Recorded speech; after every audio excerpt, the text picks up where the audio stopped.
Hello, Chase Oaks. Good to see everybody. And if this is your first time, we're really glad you're here. If you've been here a long time, of course, we love that you're part of this church family. And I want to welcome everybody at our Legacy campus. We're one church with multiple campuses, so I want to also say hello to our Sloan Creek campus and our Woodbridge campus and in Espanol and everybody online right now. We're finishing out this series on an Old Testament book called Ecclesiastes today. But before we do that, I want to say a word about 2 weeks from now. The video, Chrissy talked about it just a little bit, that 2 weeks from now is Easter, which is a big deal around here because many of us are Christ followers here, and it's therefore kind of the most significant celebration I think we have, and that is the death and resurrection of Jesus. It's always a meaningful time for us as Christ followers, but also an incredible opportunity for us to impact those around us just by invitation and the power of invitation. And let me encourage you, as we have sort of stretched out our service times at all of our campuses to make room for people in our community and for friends that we invite. And I just read some survey not too long ago of non-church people, and a large percentage of them said, over half, said, yeah, I would go to church if somebody that I respected invited me. And yet 80% of them said, but nobody ever has. And so let's give them the opportunity. And Easter is one of those times in our culture where people are kind of thinking, yeah, that would be good to do. That would be a nice thing to do. Even somebody from another culture that you may think, oh, well, they probably don't need it. It's an opportunity for them to experience something new. And of course, we know it's an opportunity for people to bump into Jesus. And when that happens, then people's lives are changed forever. And so let's be praying about that. Not only who we invite, but also just be praying for everybody who comes. If you do come that week and whoever you're inviting doesn't work out or not able to invite somebody, let me ask you to consider coming on Friday or Saturday rather than Sunday to make room. If you invite somebody, come whenever it's convenient. And obviously, if you can't come Friday or Saturday, then come Sunday. But that would just help us out. So please, let's just be praying between now and then of all that God will do. Today, we are, as I said, finishing this series on the Old Testament book called Ecclesiastes, our series called Enjoy Responsibly, because what Solomon has been talking about, he's the one who wrote the book, is how life works and different components of life work when God is at the center of it. And that's where we find joy, fulfillment, satisfaction. Today, he's going to give us some wisdom. Wisdom is skill for life, a really important skill to grab the most out of life. And this is an easy one to miss. And if we miss it, then we'll actually miss a lot of the joy and profundity and significance that God wants us to enjoy. And what he's going to talk about is how to navigate the seasons of life. Because life happens in seasons. It's not all the same. It's not a monotone song where it's just all the same note. It has highs and lows and stops and starts. And some of you are in a really happy season right now. Some of you are in a difficult season. No season lasts forever. Every season has opportunity. And I know we all kind of know that the world works that way, right? It's cyclical. There's seasons. Like even in the weather, we have spring and summer and fall and winter. For about a year, Christy and I lived in northern Minnesota. Whenever you put those two words together, northern and Minnesota, it's like, oh, that's saying something. And it was beautiful up there. But this was kind of the way the seasons felt like, is that you had winter, and then you had this one season. It didn't feel like 3 seasons. One little season called spring, summer, fall. It was really great. Just didn't last long because then winter came.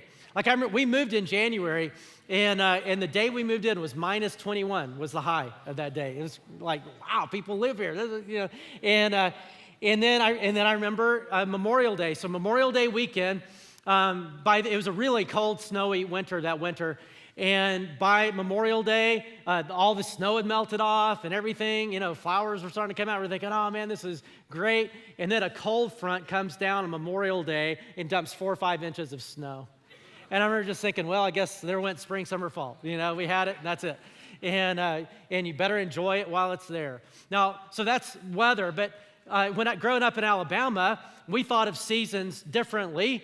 We didn't really think about weather seasons, but what kind of seasons would you guess? college football, right? Whether you're an Auburn fan or an Alabama fan or something else, this is kind of the way the seasons work. It starts with the regular football season that starts in September, and then hopefully you get into the BCS playoffs and championship and all that. It's always good, and that's exciting. And then there's still something to be engaged in even after that. You have National Signing Day in February, and then you get in this confusing period we're in right now called March Madness, where as a person from Alabama, you try to get excited about the fact there's this other sport called basketball. And you know, the SEC never seems to go super far there, but you know, you get through it. And then there's the spring game to look forward to in April where you get to see the players. And then you enter into this really awkward, confusing season I'll call utter depression or utter despair, where there's really nothing between then and the regular season. But then the regular season starts. It's like, the world's awesome again, right? It starts all over again. And the life is like that. Now, not just true of this kind of stuff. Every one of us in this room are in a season or two or three or four, depending on which part of life we're talking about.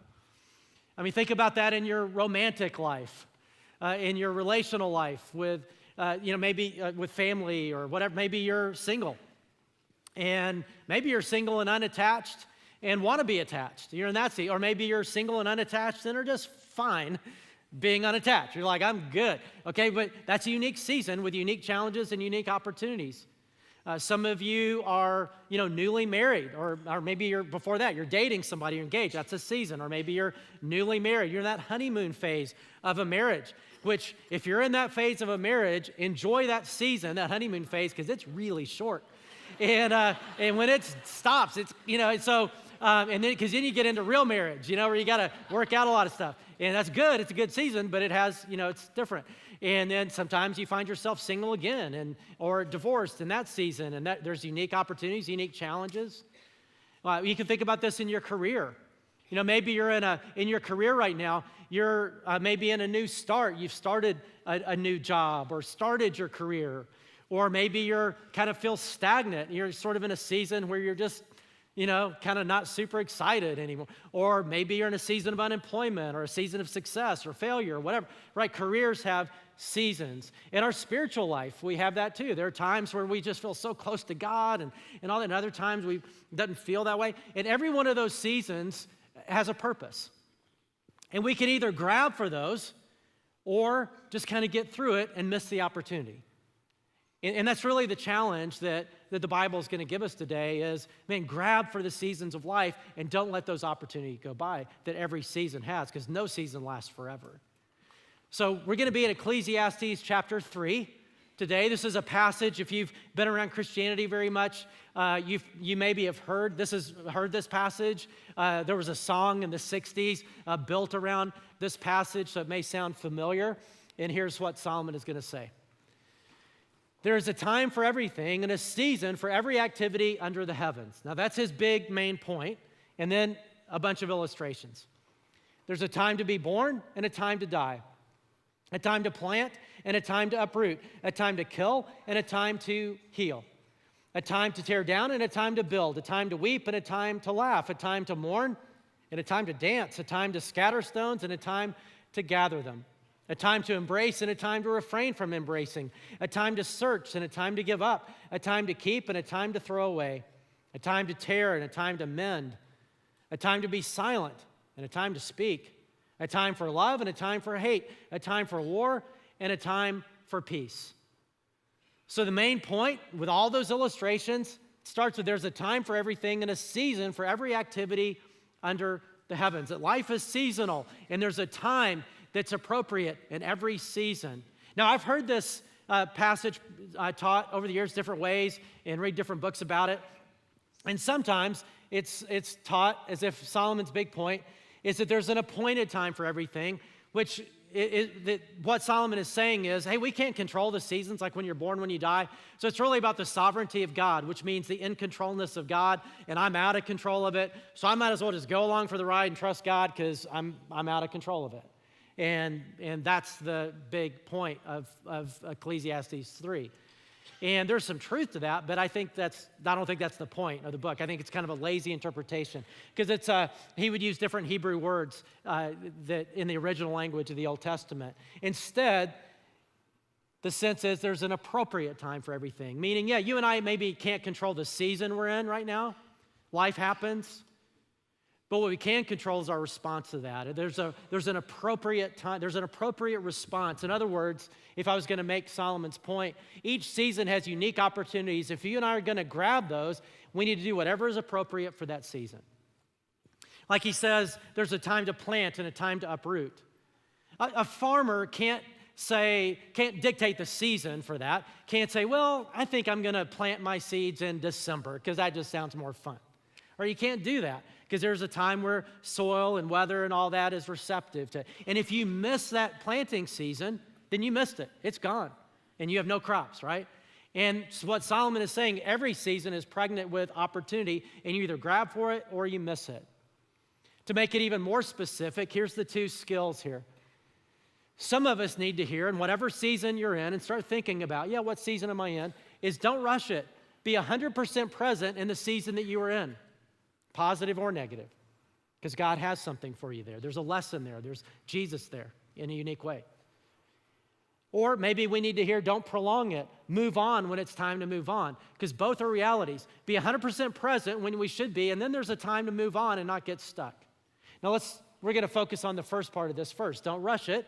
Be 100% present in the season you're in. He says there is a time to mourn and to be in that season, and there's a time to dance and to be in that season. There's a time to laugh. There's a time to cry. There's a time for peace. There's a time for conflict. There's each season that you're in, be 100% present in that season, positive or negative. So let's think about positive seasons. He says there's a time to dance. There's a time to heal. There's a time to embrace. There's a time for peace. There's a time to laugh. And those are good times. And if you're in a positive season in an area of life, enjoy the heck out of that season and be 100% present in that season, because guess what? It's not going to last forever. No season lasts forever. And that's the problem on positive seasons. It's actually easy to miss out on a lot of that positive season because we take positive seasons for granted. It's like we're always going to be in sunshine. It's always going to be good. And we just kind of skirt through them. And we miss some of those. I mean, think about that. We talked about different relational seasons that you're in, and every relational season has both negative and positive parts of it, has challenges and opportunities. Well, let's go positive. Some of you right now, like you said, are single, and there's some challenges to that, but there's a lot of positive to that. In that season, to say, man, I need to be present in that season, not just trying to get to the next, but be present in that season. Some of you are in a season where you don't have kids yet. Either you're single and haven't done the married thing yet with kids, or you're married and you're married without kids. And I promise you, if you're married without kids in that season, there's a lot of people in this room that will say, enjoy the heck out of that season. That's a unique season. That's a good season. Don't just go through it. And like my son, Caleb, my youngest, on his Instagram account, my son is an adventurer. He goes all these wonderful places, and he's a great photographer, so his Instagram account's really cool to look at. But his tagline for his Instagram account is, post lots of pictures now so that your future kids can see how cool your life was before you had them. And so just for what that's worth. And then, you're in a season, maybe where right now you've got kids at home, little kids or middle kids or teen kids. You've got kids at home, and that's a unique season, and it's easy to just sort of survive that season and not realize how precious of a season it is to be 100% in, right? I mean, sometimes I meet people after church, and, they'll say, oh, yeah, I've got 4 or 5 kids who are all preschoolers. And I'm like, oh, man. And I'm like, okay, we need to call the elders of the church right now, and we need to pray for you. That's a season. Or sometimes somebody will say, yeah, I've got 4 or 5 teenagers at home. And then I'm like, okay, we need to call the Pope and Billy Graham's in heaven now, or I don't know who else to call, but we need to, because that's a season, right? I know there are challenges in that season, but anybody who's been through that season would also say, hey, don't blow it, because it's a unique season. And don't miss out on that. Like, have you ever noticed how for a lot of people, when it comes to parenting and all, that if you know grandparents, maybe it's your grandparents or just some grandparents you know, do you ever notice that for a whole lot of people, they seem to be better grandparents than they were parents? You know? I mean, they go all goo-goo over their grandkids in a way they just didn't with their kids. I mean, they love their kids. They were fine parents, but you know, grandparents, they're showing people pictures that they don't even know, you know, and all that. And you see my grandkids, and then, you know, and they're, you know, generous in a way that's different and all that. And you know why? Because they've lived through it and they realize how precious of a season that is. And it just goes like that. And if you got little kids running around, you're like, and an older person says, "Oh man, you know, enjoy it now because it goes like that." You're like, "Yeah, right." Yeah. You know, and but it's, you know, it's true. I'm speaking of Caleb, my youngest. I remember when he was 15. He was just a few months before he was getting his driver's license at 16, and we were driving to another hockey practice because he played travel hockey. So we always had either a practice or a game or something every day. And so we were, you know, driving to another one. And as we're driving down the road, he said, "Dad, can I just ask you something? And I want you to remind me of this conversation a few months from now, because I'm not going to think this way anymore once I get my license and I'm driving myself to practices." And I said, "Well, sure, yeah, He said, "Will you just remind me that I asked you this? Because I know I'm not going to be thinking this way when I have a car and I'm driving around. Would you still every once in a while drive me to practice anyway? Because I'm going to miss these times where we just can talk." And I was like, "No." I'm kidding. No, of course I said yes. In fact, I was like, "Man, whatever you want, man." I don't, you know. And right, but he could see that that's a unique season, right? That's a unique time with unique opportunities. And I could be in a mode where it's so frazzled. "Oh, here's another practice, another thing," right? And miss out on it. It's just easy to do that with different seasons in life. There are other positive seasons too. If you're in a successful season in your career, man, enjoy that. But not just enjoy it. It's not going to last forever, but also think, "Okay, God, why have you allowed this? And what do you want to teach me? And what's my responsibility in this?" And because that's a unique season. If you're maybe in a positive season when it comes to health, if you're just healthy and people around you are healthy, your close friends or your family and all that, everybody's pretty healthy. Don't take that for granted, because it's not going to, any of us are just one injury away or one sickness away from all that changing. And it's like, I always appreciate my dad over the years saying, "Jeff, don't wait until you can afford to travel and when you have time to travel and see the world, because by the time you have enough money and time to do that stuff, you'll be so old you won't feel like doing anything. You're like, I'm just going to stay here." And so go, scrimp, save, whatever you got to do to go see it now. Okay, so think about your positive. If you're in a positive season in some area of your life right now, that's awesome. It's good to know, but it's not going to last forever. So what would it look like to be even more present in it? And to say, "Man, okay, God, how can I dive deeper? And what is the opportunity? What is the lesson? What do you want me in?" Because it's a unique season. But the same thing is true of negative seasons. You know, he said there's a time to mourn, or excuse me, a time to dance, but there's also a time to mourn. There's a time to laugh, but there's also a time to cry. There's a time for peace, but there's also a time for conflict. There's a time to embrace, but there's also a time to refrain from embracing. That there are negative seasons that in every life, and the trick is to be 100% present in those seasons too, because there are unique opportunities even in a negative season that'll pass us by if we don't grab them. And I think, at least for me, it is really, really easy to miss out on that in negative seasons for a couple reasons. One is, I think it's easy for me just to see the purpose in a negative season as surviving it or escaping it or just getting through it. And I miss the real opportunity because that's not it. There's something there. Or for me and my personality, it's really easy for me not to be present in a negative season because I'm not a negative person. I'm an optimistic person, which is good, but it's not good. There's a dark side to that. And some of you are pretty good at being melancholy, and you're pretty good about feeling and allow yourself to feel sadness and disappointment and all that. Some of us in this room are not good at that at all. I'm not. I'll just put a silver lining on it. I sort of live in denial in a negative season. Well, it's really not that bad. It's an opportunity. It's a blessing. I'll come some way to just make it positive or escape it just by being busy and not allow myself to feel and go there. Like even with my dad dying this past year, I've had to make myself know that there is a time to mourn and there is a time to cry. And in fact, if you don't do that, you really can't move on. And here's this is a spiritual problem in my life. Maybe it is in yours, in not wanting to go negative or not allowing myself to go there. Because if you and I don't go there, then we don't find Jesus there.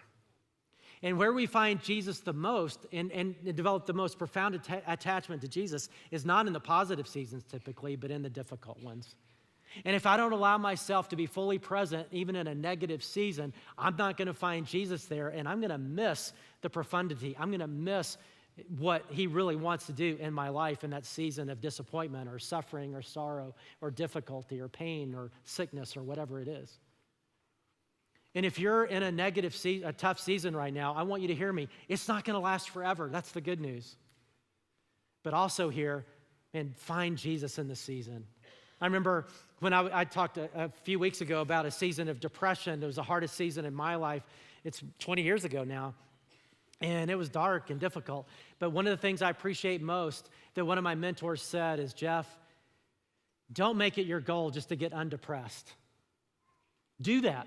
Go to the doctor, go to the counselor, do whatever, get healthy. But make it your primary goal as you're doing that to find Jesus in the darkness. And that was so helpful for me because I realized, hey, there's purpose in a negative season. It's not just to get through it. There's a purpose in it. And if you're in a negative season right now, what would it look like to be just fully present in that season? Don't rush it. Be 100% present in the season that you're in. But the other side of that, there's also a danger for some of us, or for all of us, and that is to prolong it. Now, don't prolong it. Know when it's time to move on. Move on when it's time to move on. It is possible to get stuck in a season when it's really time to move on. And when Solomon is talking in Ecclesiastes 3, I think it's easy to read the passage and miss the movement of the passage and just hear, well, there's a season for this, and there's a season for this. But actually in the passage, there's built-in movement. There's a time for this, but then there's a time for that. There's a time for this, and then there's a time for that. Meaning that in order to embrace a new season, we have to say goodbye to the season before. We have to let some things go if we're going to grab for the new. We have to stop some things if we're going to start. And so I want us to read the passage again, or hear the passage again, and I want you to listen for the movement in the passage. He says there's a time to be born and a time to die, a time to plant and a time to uproot, a time to kill and a time to heal, a time to tear down and a time to build, a time to weep. But then there's a time to laugh, a time to mourn, and then a time to dance, a time to scatter stones, and a time to gather them, a time to embrace, and there's a time to refrain from embracing. There's a time to search and a time to give up. There's a time to keep and there's a time to throw away. A time to tear and a time to mend. A time to be silent and a time to speak. A time to love and a time to hate. A time for war and a time for peace. That inherent in the seasons is that if you and I are going to embrace a new season, we have to be careful not to get stuck in the previous. And there's some things we have to move on from. We need to say goodbye to. It's like if you were here at whatever campus you're at right now, before the service started, just a few minutes before, we did a video from this group right here called Steam, which is, they were a one-hit wonder, and their song was na na na na na na na. In fact, let's sing it together, okay? Na na na na na na na na. Hey hey, goodbye. Okay, that's all you need to know, right? Because that's pretty much the song. And they kept alive at sporting events and stuff like that. But if you still are rocking that look up there, it's time to say goodbye, right? It's time to move on. And that's really what Solomon is going to say, is that it's possible to get stuck in a season when we really need to move on. And that's true of even good things. Most things have a lifespan.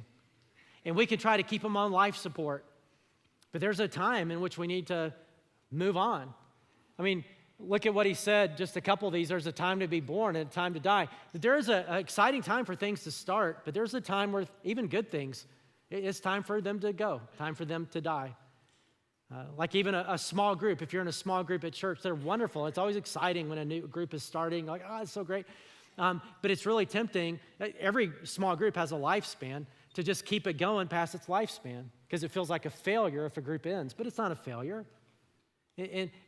Every group has a lifespan, and if it gets to a place where it just, you know what, it served its purpose, it's been awesome, let's throw a good funeral, but let's let it die, and move on to a new group and all that, that's fine. But it's not easy to do that. It's not failure, that's actually success. A time to plant and a time to uproot, a time to keep, and there's a time to throw stuff away. Some of you have a hard time throwing stuff away, don't you? But there's a time, even good things, to let them go. And that's not just true of stuff. That's true of things like in a church, even things like ministries or ways of doing ministries or ways of singing and worshiping or certain ministries in the church. All of us will, in any organization, not just church, but will tend to hang on to certain ways of doing things way longer than we should. Right, because it's comfortable and it's worked, and even though cultures shift and change, and that's why a lot of churches will tend to just sort of drift away and disappear, because man, this is the way you do church, right? And we're unwilling to be flexible about the way we do things. I was talking about this with a group in New Zealand. It was a group of church leaders that out in a rural area, rural, such a hard word to say, farming area. And a bunch of these leaders, they were not paid church leaders. They were volunteer leaders in churches mostly. And so, these were, like, they had cows and plants and tractors and stuff, And so I'm talking about what I'm just talking about right now, and using the analogy of sacred cows, how easy it is in church to make sacred cows, almost like idols, out of a particular ministry or a particular way of doing ministry, and it's like, oh, that's just the way you do it. And instead of worshiping Jesus in the mission, we sort of make an idol out of a certain approach to ministry, sacred cow, and we're unwilling to change. And so I was talking about how to do that and how to change. And using the analogy of cows, I was saying with sacred cows, hey, sometimes you have to just kill the sacred cow, like end it, and just, it's over. Sometimes you have to let the pen, put the pen open and let the sacred cow go. Sometimes you starve the sacred cow, that ministry or whatever, for resources, and you let it die slow, painful death. And so I was using these analogies, and I could tell people actually had cows and cared about them. They weren't enjoying that. And but it really went south when this lady raised her hand and she said, so all this talk about doing bad things to cows, why do you keep using the masculine pronoun, he or him, when you talk about, doing things to cows? Because cows are female. And this was not my best moment. I immediately blurted out, well, at least some cows have to be boys. And as soon as I said that, the thought, wait a minute, those are called bulls. Like, it came into my mind. But it was too late. I'd already lost all my credibility I ever had with that group of people. They didn't hear anything else I said because this guy didn't even know, And so my lack of bovine knowledge aside, what I was trying to say was actually right. And as a church, I'm saying that because we are a church, always stay open to realize that, hey, just because this has worked in the past, that there's a time that we just need to let some things go. And maybe the way we do songs or the way we do a ministry or the way we do kids ministry, youth ministry, or any ministry, we're always asking ourselves that question. And some of you have been in our church long enough where you've seen some of those. You're like, why do we have to change that? I love that. And you've hung with us and you've been flexible, and I applaud you for that. Because it's not easy to do that, but it's just what you have. So even good things in our life, and not just in church, but even in your own life, there are probably good things where their time has come, and it's time to kind of move on. Or let's think about this in relationships. There are times where certain things in relationships are appropriate, and then they're not appropriate anymore. It's time for something new. Like he says, there's a time to embrace and a time to refrain from embracing. And you might think, well, why would you ever refrain from embracing? That's mean. And sometimes it's not mean. It's the most loving, best thing we can do, to refrain from embracing. So I'm going to put a boundary in a relationship. This is not okay, and I'm not going to just embrace and act like it is anymore. I'm going to put a boundary in a relationship. I may even have to step back from a relationship. How do you know when that is? Well, one of those is this: when it's dangerous to continue embracing. If you're in a relationship, and here I'm talking about abuse, and you're experiencing physical, sexual, emotional abuse, it is not time to act like it's okay. It is a time to refrain from embracing, to put a major boundary in that relationship, to step back from that relationship. And that's true whether you're a guy or a girl, but certainly in this era of Me Too movement, let me talk to ladies in our church, because I think it's wonderful that in our culture, women are finding their voice in a new way and are saying, you know what, no more. And if you're in a relationship that's abusive, please don't allow yourself to be manipulated, or please don't think, well, it's probably my fault, or if I just did things differently, then it'd be better, or that it is time to put a major boundary and to say no more. I'm out. And to tell somebody, if you're in an abusive relationship, that can hold that other person accountable. If you are an abuser, don't convince yourself, well, that's not really me. You're the one that's doing it. And you need help. And you need to say no more. And you need to say, okay, I'm going to step away, and I'm going to give myself to allowing God to change me. This is a time for God to heal and to challenge and all that. There's a time to refrain from embracing, certainly if it's dangerous. Also, when it's counterproductive. And here we're talking about if you and I are relating to somebody in a way that's codependent, or in a way that enables somebody else to go down a bad pathway. That there's a time to say, you know what, I love you no matter what, but I love you enough I'm not going to embrace you the same way. I'm not going to encourage you down a bad pathway. And there's a book by Henry Cloud called Boundaries. It's really helpful. And hey, when do you do that? And how do you have that conversation? That can, I think, really be helpful in that, because there are times to say, you know what, I'm just not going there anymore with you. As a parent or some other kind of friend or anything. There's a time to refrain from embracing. But there's also a time to embrace. To stop refraining from embracing and a time to embrace. And some of you may be there. If you've been through a period of hurt and it's easy to get stuck and allow yourself to be stuck in unforgiveness and bitterness. And some of you may be at a place where you really need to move on. And you need to forgive. And you need to trust again. If that other person hasn't changed or whatever, doesn't mean you have to trust them again, but you need to be able to trust other people again. You need to be able to be in the relational game again. Right? There's a time to refrain from embracing. There's a time to embrace. Now, this is true with a lot of things, right? He says there's a time to be quiet and there's a time to speak up in general, but certainly in a relationship. If you've been quiet about something, it may be time to speak up. Stop being quiet. If somebody needs to hear truth, to say, hey, you know what? I love you enough. I'm going to say this uncomfortable thing. Or some of you, maybe you talk a lot in your relationships and you need to say, it's time for me to be quiet and listen, and to learn how to do that. Right? If we're going to enter in a new season, there's some things we have to let go of. Now, this is true beyond relationships, right? In our career, in our spiritual life, in all kinds of things, that there may be something that we need to stop doing so that we can say yes to the new. And so think about that. Are you in a situation right now in some area of your life where you're kind of stuck?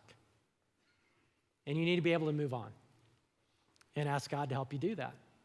Let me see how practical this whole thing is with seasons, right? And I want you to name a season in your, like right now, label it. Give yourself a label to a season in your life, some area of your life, relationships in general, and your career and whatever, okay? Just say, I think I'm in a season of this. And don't feel restricted, because we're about to go to God with it. Don't feel restricted to Solomon's examples, because they're just examples. He's not being exhaustive. So I talked to somebody this week who'd say, who'd say he was in a season of restlessness. He's a young guy, most of the way through college, has been super responsible, presidential scholar, going down the path everybody wants him to go down. And he's about to finish college, and he's like, I hate this. I don't want this to be my life. What am I going to do? To say, hey, give yourself to get off that trail a little bit and give yourself to that. You don't stay forever in restlessness. You're going to have to make some decisions, but for now, that's where you're at. And go to God with that and say, God, what do you have for me? What do you want to teach me in this season? So think about whatever, label your season, good or bad or ugly, okay? Get a label for it, because we're going to take it to God with these thoughts. Remember, don't rush it. Be 100% in the season you're in. So you may say, God, help me be more present in the season I am in, positive or negative.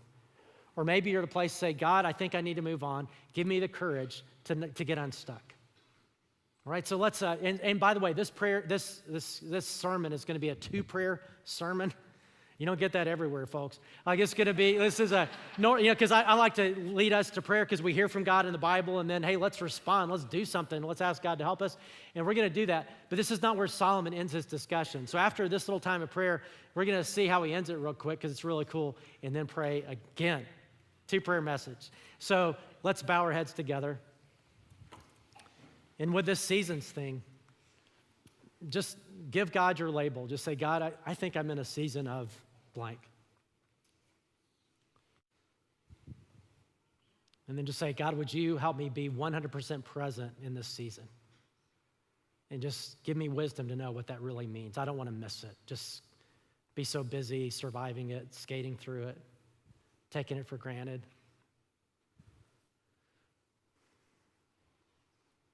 And then say, God, or maybe I'm stuck in some season and I need to make a change. And God, would you give me the courage to embrace the new? And Father, we thank you for your help in this. In Jesus' name, amen. So here's how Solomon ends it. I think it's one of the coolest thoughts in the Bible. He goes on after what we just read, and he says, what do workers? Now, Solomon is a king of the nation, so everybody else is a worker. He's the queen bee, everybody else is a worker bee. So he's talking about humans, okay? What do workers gain from all their toil? I've seen the burden God has laid on the human race. He's made everything beautiful in its time. Every season has its own beauty. He's also set eternity in the human heart, yet no one can fathom what God has done from beginning to end. Meaning, we don't really get the big picture. We're just trying to, navigate life here. But there's several thoughts. I mean, one is, there's seasons and everything has its beauty. We don't understand what God's doing from beginning to end. We don't know the big picture, but we're trying to adjust. But my favorite thought from the passage is, he's also set eternity in the human heart. To me, this is so cool because what God has done in his grace is he has placed eternity in the hearts of every human being. And what that means is every human being on this planet has this sense deep down that I know there's something more to this life than just this life.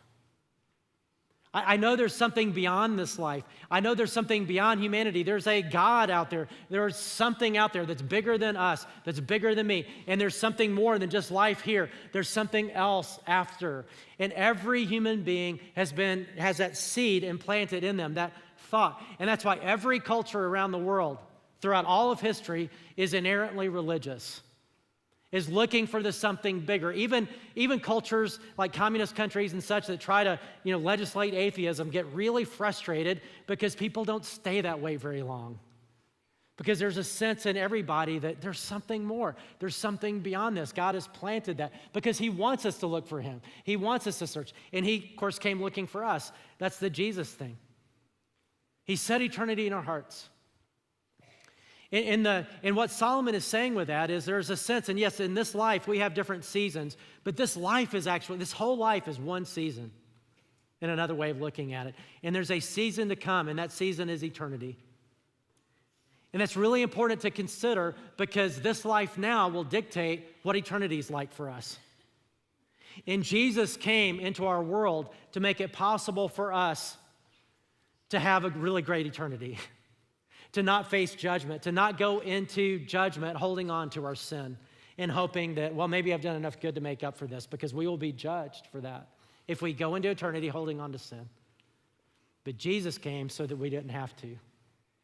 He came to take the guilt of our sin away, to take the penalty. That's why Jesus came and died on the cross and rose from the dead. We celebrated Easter to take the penalty for us so that we could be forgiven, the guilt of our sin removed, so we go into judgment with no sin. And the righteousness of Jesus placed on our account. That's the good news of the gospel. That's not about us trying to be good enough for God. It's how Jesus came and made it possible for us to be relieved and released from the guilt of our sin by his work for us on the cross. And therefore, today, I want us to consider that. And if you're not sure about the season to come, I want to give you the opportunity to be 100% sure. Say, look, I know where I'm going. And I want a relationship with God now, but certainly for eternity. And it says he offers that as a gift to be received. And so just say, yes, God, I want that. And that's why when we talk about Easter and inviting people to Easter and having room for people at Easter, please understand that's the heart behind it. It's not just to get a crowd of people. We get crowds at ball games and all that. It's not about that. It's about eternities at stake. With every seat that's filled, with every invitation that's given. And God really can't do much with an empty chair. And so that's why we pray that, God will fill chairs of people who can bump into Jesus and life change forever. But today's a great opportunity for any of us here. And also for those who say, well, I know about my eternity. I have a relationship with Jesus. It's an opportunity to think about this season of this life, realizing that as Jesus taught us, the next life, that heaven for us, for those who know Jesus, our reward in heaven, which means our responsibility for all eternity, our wealth for all eternity, will be determined by our reward for what we do now. And Jesus said, you can either live for now or send it on ahead to later with your time, with your resources, with your focus. And if you're smart, you'll live now in light of eternity. So let's go to God together with those thoughts. And for some, this may be an opportunity for you to say, God, I want to know where I'm going next in this next season. And you came to make that 100% knowable. Jesus came, died on the cross for my sin, to take the punishment that I deserve. You offer forgiveness as a gift, and I receive it. And I know you won't take it away, that once you come into my life, Hebrews 13 says, you'll never leave me, never forsake me. And so God, would you forgive me? Would you begin to change me? I want to start a relationship with you now. For others, this is an opportunity to say, who maybe have already done that, to say, God, would you help me live in this season, in this life, in a much more eternal perspective kind of way? Help just keep in mind the season to come and all the choices I make now. And Father, we thank you. Thank you for your wisdom. Thank you for your empowerment. In Jesus' name, amen.